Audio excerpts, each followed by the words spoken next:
S nama je Marko Mišulić, bog Marko. Pozdrav, bog, dobar dan svima. Evo Marko, malo se to odužilo pa malo kasnimo, dobro.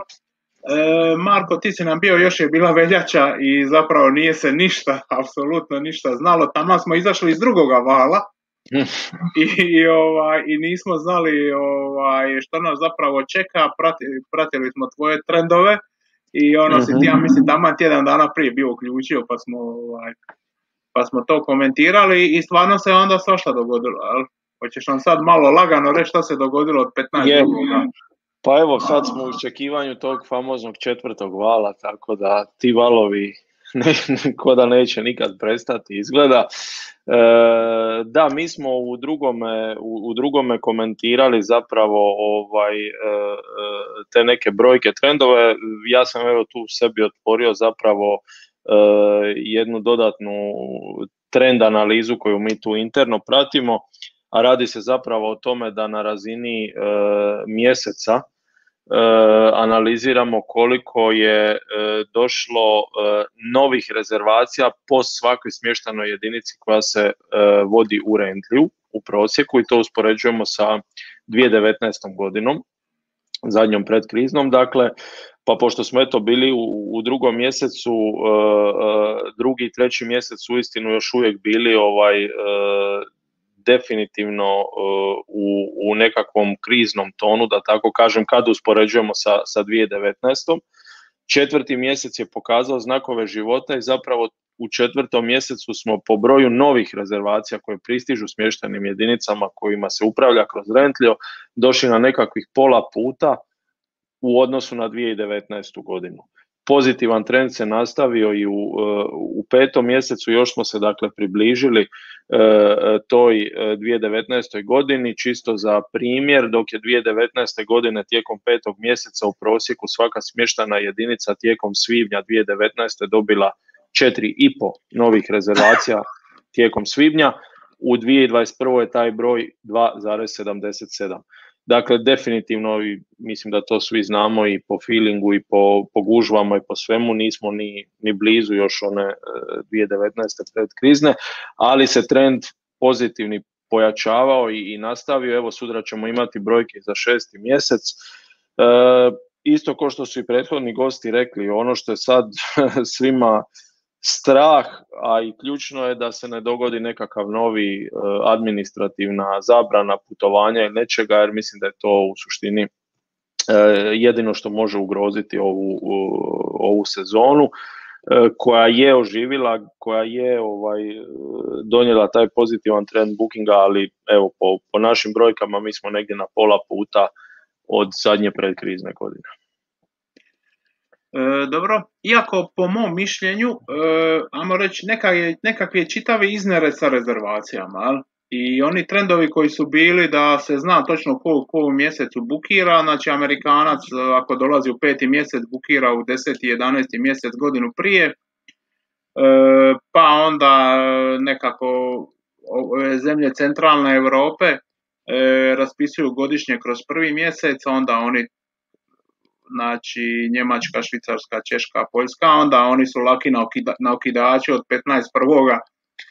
do 15.2. i onda kreću ovi malo izad, malo drugi azijatski gosti i nešto tako da sad u ovom trenu je jako teško ono što je na početku rekao Nino, ko ima smještaja za 1.8.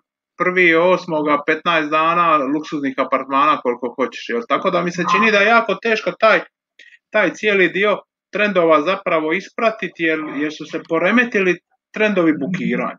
Tako je. I zato mi upravo te trendove promatramo na jako generalnom nivou, dakle na nekakvoj makro perspektivi, jer ulaziti u nekakve pretpostavke ponašanja gostiju koja su vrijedila prije COVID krize definitivno više ne vrijede danas i definitivno nemamo zapravo pojma kako će se gosti iz različitih zemalja ponašati. Ove godine i dalje vrijedi ono da će sve te rezervacije u debelom last minute dolaziti, vjerovatno i dalje vrijedi da nikakav non-refundable ili slične politike, striktne politike otkazivanja ove godine ne prolaze, tako da u tom smislu to se nije značajno promijenilo u odnosu na prvi put kad smo razgovarali u veljači ili kad god, a promijenilo se samo to što je sad puno teže zapravo pretpostaviti uopće ponašanje nekakvih tipičnih gostiju koji dolaze na naše područje, definitivno.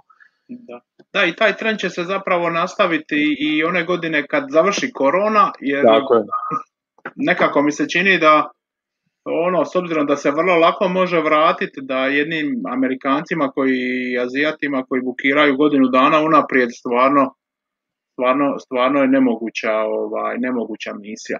Možeš li nam možda, ako nije nekakav problem ili nekakva tajna, reći otprilike gdje booking je malo bolji, malo lošiji, ili može i po destinacijama i po nekakvim smještajnim jedinicama ili nešto slično? Rado bi vam to rekao, ali te podatke u suštini nemamo ovako ad hoc ispred sebe. Oni zahtijevaju nekakvu dublju analizu jer se radi uistinu o ogromnom broju smještajnih jedinica.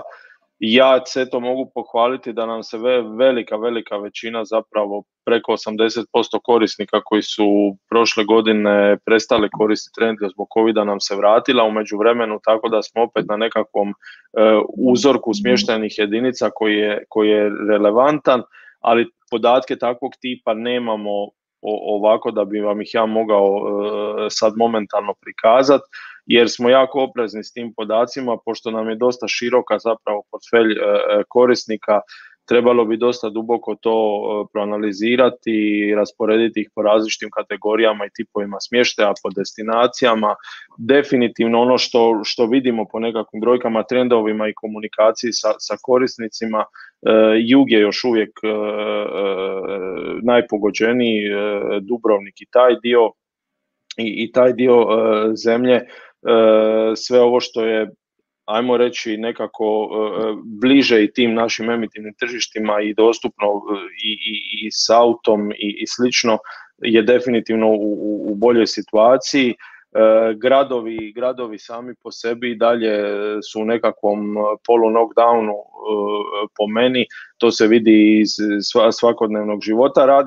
Definitivno je nekakva čudna situacija preispitivanja snaga, da tako kažem, sve se mjerka ko će prevagnut, počela su ta već, ne znam da li ih nazvat zastrašivanjima ili čime god, s tim novim sojevima, najave da može se sezona prekinuti i definitivno se osjeća grč kod ljudi, što je potpuno normalno. Jako je teško planirati, jako je zapravo teško bilo što pretpostavljati, jer za 3 tjedana se može dogoditi da neko opet kaže gle, Njemci neće putovati van Njemačke i piši propalo onda. Jel?